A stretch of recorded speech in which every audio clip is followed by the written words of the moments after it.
Excellencies, ladies and gentlemen, dear friends, we are gathered here tonight to honor several champions of the ocean. Among such prestigious company, one stands out as a prince of the ocean. His Serene Highness Prince Albert II of Monaco was born and raised on an imposing limestone cliff on the Mediterranean. Where, not that one. That was before 11,000 years ago. Where his great-great-grandfather built the most beautiful temple of the sea, the Oceanographic Museum of Monaco. His Serene Highness has followed in a great tradition of ocean exploration and is the only head of state who has been to both the North Pole and the South Pole. But His Serene Highness moved from exploration to conservation and became an ocean leader among leaders. In my opinion, this award for national stewardship does not fit Prince Albert's achievements very well. It should be international stewardship. Aware of the problems affecting our environment, His Serene Highness set up the Prince Albert II of Monaco Foundation in 2009, dedicated to protecting the environment.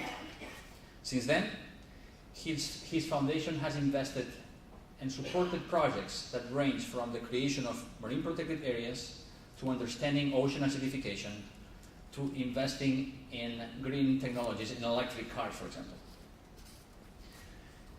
As an example of his personal commitment to ocean conservation, in 2009, His Serene Highness acknowledged that bluefin tuna was on its path to extinction because of too much fishing. In a powerful leadership action, Monaco became the first nation asking for the inclusion of a commercial species in an endangered species list. And His Serene Highness made it clear that no bluefin tuna shall be sold or consumed in the Principality of Monaco. And that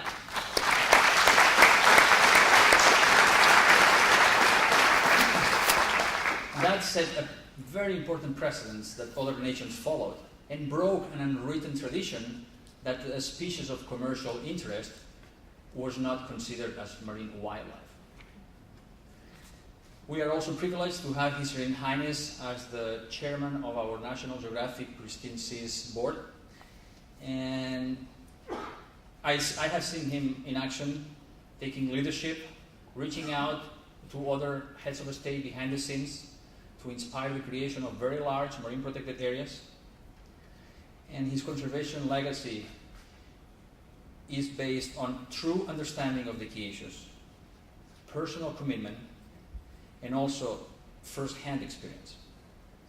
And despite his global profile, humility, friendship, and commitment are among his greatest virtues. Therefore, I am extremely pleased to present the Benchley Award for National Stewardship to His Serene Highness Prince Albert II of Monaco.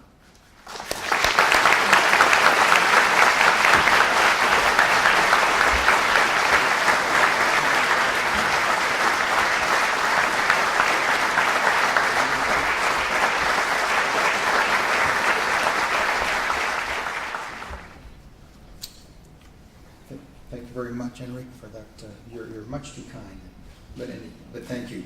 So, Your Excellencies, Senators, Congressmen, distinguished guests, ladies and gentlemen, dear friends of the ocean, I'm truly thrilled and honored to be here this evening and to receive this prestigious award in the presence of so many prominent figures and eminent prize winners who have accomplished so much to promote the protection and knowledge of our ocean. Looking beyond the quality of this august assembly, I'm in particular struck by its diversity. Through us, a cross-section of our world is gathered here for a demonstration, I think, of unity and hope. Whether we come from the steep shores of the Mediterranean, as I do, or from the Pacific Islands, or America's vast open spaces, whether we are scientists, politicians, members, leaders of civil society, we are all united here for a common concern and goal, which is to save our endangered global ocean. At a time when our world has to face numerous challenges, crises, and conflicts, I believe that such concerns must unite us more than ever before. It is a necessity because the oceans, which we are one of the sources of life, remains these beautiful spaces essential to ensure its perpetuation. It is a necessity because the oceans, through their beauty and their mystery, unite human beings, whatever their situation, their nationality, or their faith. Above all, the ocean cause needs the mobilization and talent of each and every individual. This is Peter Benchley's message, I think, who spoke of them so eloquently and brought them to life in a variety of different ways, so that as many people as possible could appreciate their complexity and their wealth.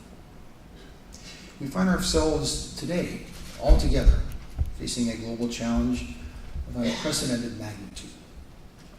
This challenge is to implement action which will use every means to change the current situation in a concrete, fast, and efficient manner.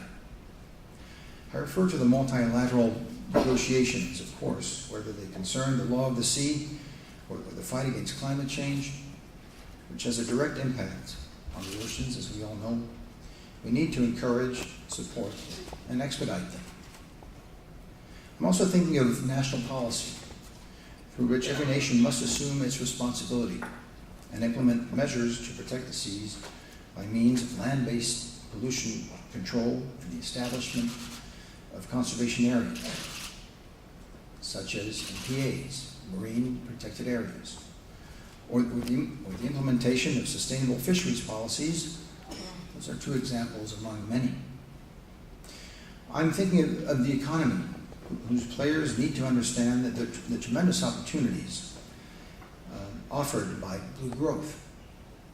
They must accept that their long-term interests cannot lie in the degradation or the overexploitation of marine fish and mineral resources. The role of scientists is indeed essential to gain a better understanding of our global ocean and to protect it even more effectively, building on objective realities.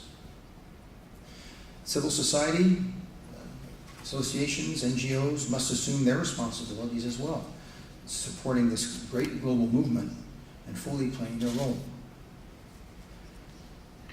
As well as the media, whose power is, as we all know, immense when it is a question of enlightening public opinion and convincing our contemporaries of the importance of the ocean and the urgent need to protect it.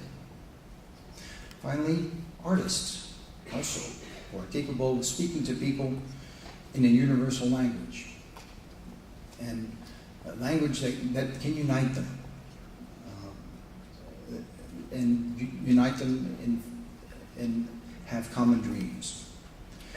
In particular, I go back to Peter Benchley, who demonstrated so clearly the sea in all its beauty, mystery, and power. And of course, I'm thinking of you, dear Wendy Benchley, as well as all those involved in the Blue Frontier campaign,